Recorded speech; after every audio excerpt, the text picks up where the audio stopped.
Poppy trees. Ridicache, Thierry Duval-Destia, Ridicache, Franck Diva, Maharaja deuxième, Maharaja qui revient sur Ridicache, Maharaja les deux favoris, Ridicache, Infinity Foura, Ridicache, Franck Diva, Thierry Duval-Destia, Maharaja est deuxième, Olga Biwell c'est troisième, Olivier Garcia quatrième, Quatergenti cinquième. Salut à tous les amis et bienvenue sur ma chaîne YouTube. On se retrouve pour le quintet de mardi, direction l'hippodrome du Bouscal, l'handicap de Bordeaux, départ 13h50, 16 galopeurs, des chevaux de 4 ans et plus. Le mile, 1600 mètres, classe 2, terrain normalement bon à bon souple. Ils annoncent 2-3 petites gouttes lundi, mais à mon avis, nous aurons un terrain rapide. Référence 19, 16 partants, quintet comme bien souvent, très touffu, très compliqué. On démarre tout de suite la sélection. Mon gagnant, le numéro 14, Nord-Est. La seule contre-indication que je peux vous dire sur lui d'entrée de jeu, c'est qu'il va retrouver l'herbe.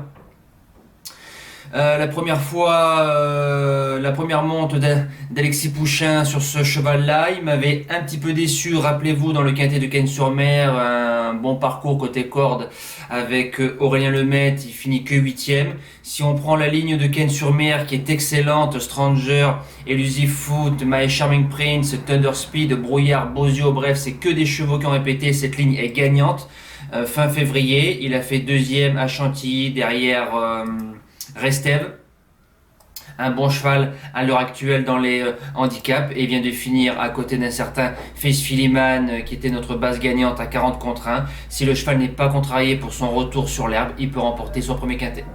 Deuxième base, le numéro 2, Houghton, qui vient de s'imposer facilement pour son premier quintet. Ça a fait boom d'entrée de jeu, prend 3,5 kg de pénalité. L'impression visuelle est excellente. N'a déçu qu'une seule fois pour ses débuts, malgré qu'il ait pris 3,5 kg de pénalité. Barzalona qui est en selle, je pense qu'il peut confirmer. Le challenger, le numéro 5, Bayoun, le vrai Bayoun, pour moi, serait déclassé dans cette course-là. Il a dû avoir des problèmes de santé. C'est un cheval qui a couru 2 handicaps, 2 victoires, a gagné quintet en 42,5, a répété quintet en listed pratiquement 52 valeurs. Il vient de s'imposer pour une semi-rentrée très facilement sur l'hippodrome de Toulouse.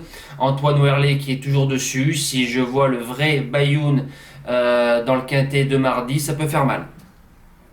Le premier outsider, le numéro 1, Oftenwork, qui a 2 sur 2 sur le parcours, va débuter handicap, va débuter quintet. Mademoiselle Lily Lepimpe qui est à la monte, Didier Guillemin qui est à l'entraînement, s'est imposé à Toulouse au mois de février devant des chevaux comme Illogique et Moujik en 42 et 43 de valeur. Pour ses débuts dans les événements, ça peut faire mal. Deuxième outsider, le numéro 13, Ultramarine, l'association Jean-Claude Rouget, Yoritz Mendizabal, un seul quintet 6ème, course école à Longchamp avant de faire une pause, dernier toute la route, elle vient finir bonne 6ème, donc je pense que ça a été pour lui apprendre.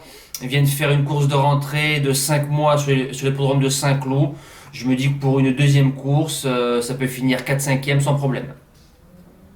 La suite du pronostic, le numéro 3, Gris d'Argent, que je mets peut-être un petit peu loin, ça sera l'un des favoris ou peut-être le grand favori. Julien Auger qui est à la monte, c'est un cheval qui a 2 sur 2 sur le parcours, une victoire, une place de deuxième, mais ça lui arrive de temps en temps de décevoir. Si le cheval nous fait sa vraie valeur, il vient de s'imposer le 28 février sur ce tracé-là, il vient de faire bon 4ème le 1er avril, la fameuse course de Face Philiman et de Nord-Est, forcément je le mets. En 7ème position, le numéro 8, Laris, qui redescend gentiment sur l'échelle des valeurs. Le cheval est pointé en 38. Mademoiselle Marilyn Néon qui est à la monte, qui est une excellente jockette. Damien de Vatrigan qui est à l'entraînement, a déjà fait l'arrivée de quintet en 39 et en 41. En 38, je me dis pourquoi pas. Surtout que le cheval a fait deuxième derrière Gris d'Argent le 28 février. Et je finis avec le numéro 16, Ascot Angel, le cheval c'est un local. Donc il court à Bordeaux, il court à Montauban, à Dax, à la Teste. Il a couru 3 quintets, 2 victoires, une place de 5ème en 39,5, en 41 et en 38. Il tombe en 37, il s'est imposé au Bouscat sur un 1900 mètres, il revient 1600 mètres, tout en bas de cette course-là. Je me dis pourquoi pas être 5ème.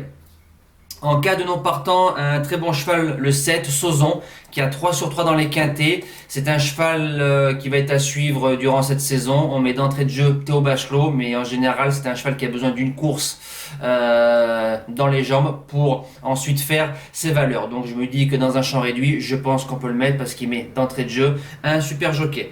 Mon impasse sera le numéro 11, Diamond City, que je connais bien. Corde numéro 1, super. Maxime Foulon qui est à la monte, Charles Godin qui est à l'entraînement. Maintenant, c'est un cheval qui a échoué dans les quintés en 38,5, en 37,5, a remporté sa course à Toulouse sur le mile. Il vient d'échouer 6e dans un lot un petit peu supérieur.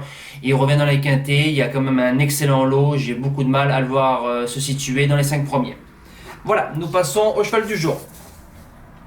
Alors le cheval du jour, direction l'hippodrome de Vincennes. On va commencer par celui de samedi 24 avril. Donc hier en réunion 1 course 8, le numéro 7, Eliade RP 4e. Donc la semaine est mauvaise, on en a touché qu'un seul pour l'instant. Donc on espère bien finir avec Fanal du Garden. Ce que je peux dire sur Eliade RP, prendre un dos d'un cheval à 100 contre 1 ferré, tu peux être sûr qu'il va t'emmener au bois. Ligne d'en face, le cheval ne progresse plus donc tu dois le contourner. Franck Nivard le contourne, entrée de tour en finale, là où tout le monde redémarre.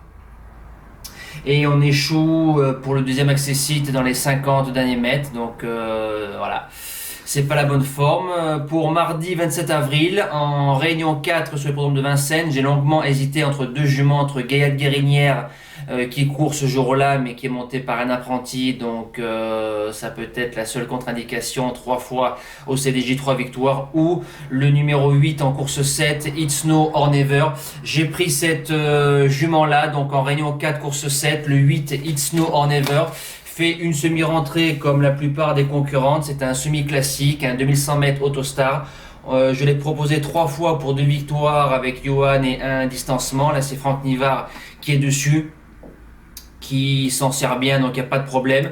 La jument a dû avoir des petits soucis de santé avec les 3 distancements, n'était pas bien d'allure. Philippe Allaire a trouvé les bons boutons, 3e du prix Roquépine au mois de février, et surtout 4e très malheureuse du Critérium des Jeunes, derrière 3 mâles qui avancent. Donc dans la course, faut se méfier bien évidemment d'une jument qui va être redoutable, le numéro 1, Inoubliable, avec Jean-Philippe Dubois, mais elle a eu une mauvaise leçon dans le Critérium des Jeunes, et le numéro 7, Icône de Castel, pour faire découpler. Donc je pense que c'est les deux juments de la course qu'il faut se méfier. La nôtre, si elle est carrée du début jusqu'à la fin, la fille de Charlie Dunoyer doit se monter de l'avant, c'est une dominante.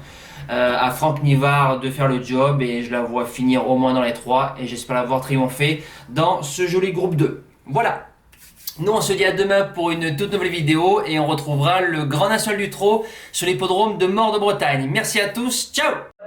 Tell me pretty lies, look me in the face, tell me that you love me, even if it's fake.